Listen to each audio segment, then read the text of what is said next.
Welcome everybody to Extreme Off-Road Silly Bills, and today we're dealing with the 2020 Porsche Taycan Turbo S. Now this has 977 horsepower, 1006 pounds-feet of torque from its two electric motors and its lithium-ion batteries. It now weighs 4,057 pounds, has off-road tyres, all-wheel drive and off-road suspension, and it can now do 0 to 60 in 2.457 seconds, 0 to 105.080 seconds, and go to a top speed of 171 miles an hour. So yeah, the speed and braking on this is fairly good. The acceleration and launch are excellent. The off-road capability is pretty solid as well, given it's obviously not meant to be an off-road car, but obviously, you know, off-road tyres and off-road suspension do go some way to improving that. The only real issue is the handling, which is obviously not going to be all that great with the weight that this car weighs. You know, it's more than 4,000 pounds still, which is obviously a lot less than it was originally, but with, you know, the off-road elements and all that weight still being thrown around, it might well be a bit of an issue.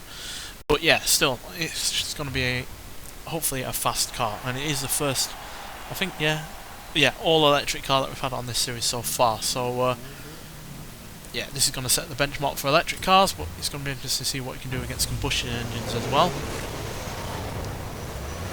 It's obviously going to be pretty silent, so I'll try and talk as much as possible. But yeah, I still like the odd sounds that electric cars make. Reminds me of UFO kind of sounds that you put on old 50s B movies. Yeah, as you can see, it's able to maintain the kind of speed that it can get to, because it's got that instantaneous torque and, you know, acceleration that affords electric cars. So even though it's not got the highest of top speeds, it's pretty much going to get close to that fairly quickly a lot of the time.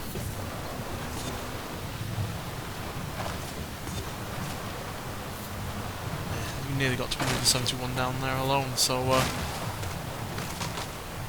yeah, not the highest top speeds like I said, but that's just the way an electric car is made.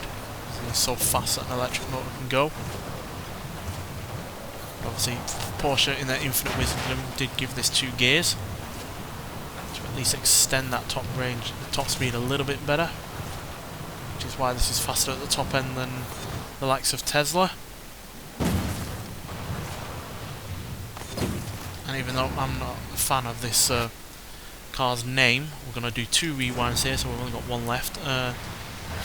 You know, still think it's a better car than what Tesla are making, because, you know, Porsche have been making cars for decades, so they've put that prior experience towards making electric cars and done a fantastic job about it as well. So yeah, massively impressed by this car. No, I don't agree with calling it a Turbo S. It's not a turbo car at all. Just call it the Taycan S, or just call it a Taycan. No reason to put turbo on it. Just makes me reminds me of all those 80s products that they released when they called anything and everything a turbo. Turbo deodorant, turbo glasses, anything like that. It's like, no, they're not. But yeah, still, outside of that, yeah, this is a fantastic car, and it's doing pretty well here so far as well. Yeah, we had to rewind a couple of times using up to our 2 or 3 allocated rewinds, but that's only because when it landed it bounced back up and was heading towards, yeah, missing the checkpoint. Oh yeah, nearly did that there as well. So quite a lot of weight in this means it's going to have a lot of momentum doing certain elements, making it harder to stop, a little bit harder to control at times, but I think this is overall making up for it with its immense acceleration. I think we're going to miss a checkpoint there. Oh damn it. We used up all our rewind as well. That's going to set us back a little bit. Yeah, the massive amount of weight in this, which is far more than most vehicles that we've taken out on the series, is what I feared would hinder this, and it is playing havoc. Plus also the fact it's got off-road suspension, which again it wasn't meant for. But we give every car the same, you know, off-road element, off-road upgrades, just to make it fair. Some cars it's going to hinder more than others, but that's just the way it is.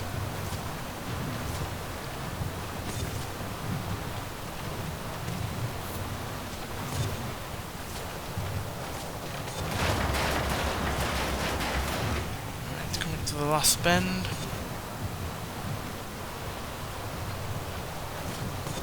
Well, despite that missing of the checkpoint, we've not done all that badly, and we're far from the slowest car that we've had. But also, given the amount of power, torque, and the fact it's quite modern, it's, yeah, 4th from bottom with a time of 3 minutes 30. What was it? I didn't see. 32.872. So yeah, it's quicker than the Subaru STI S209. It's quicker than both of those Renaults, the 8 Gordini and the 4L Export. But because of that spin out, because of that missing of the checkpoint, should I say, yeah, we did lose out on a good few seconds there, probably about 5 seconds or so. So yeah, we wouldn't have probably, you know, got to the top 3, but I imagine we would have at least beaten the Ford Bronco, the Sierra Cars RX-3, the Liberty F-150 Pre-Runner, and the Nissan Pickup Rally Raid. But that's just the way it is. We only do it once, so we're not, you know, trying to squeeze every millisecond out of this. And yeah, a mistake is a mistake. We've made mistakes with other vehicles, and I'm not going to start, you know, playing favourites with certain cars just because they also make a mistake. So yeah, that's just the way it is. But still, outside of the off-road suspension making this quite a bouncy car to drive, and obviously the weight not helping in that, it was still pretty good, and it was getting up towards its top speed a lot of the time as well, which just shows how quick this car is. And it really did make the most of its all-wheel drive system and that instantaneous torque and acceleration you get from electric motors. So yeah, overall impressed by it, even with that spin out being included. So yeah, nonetheless, thanks for watching, and I'll see you in the next one. Bye.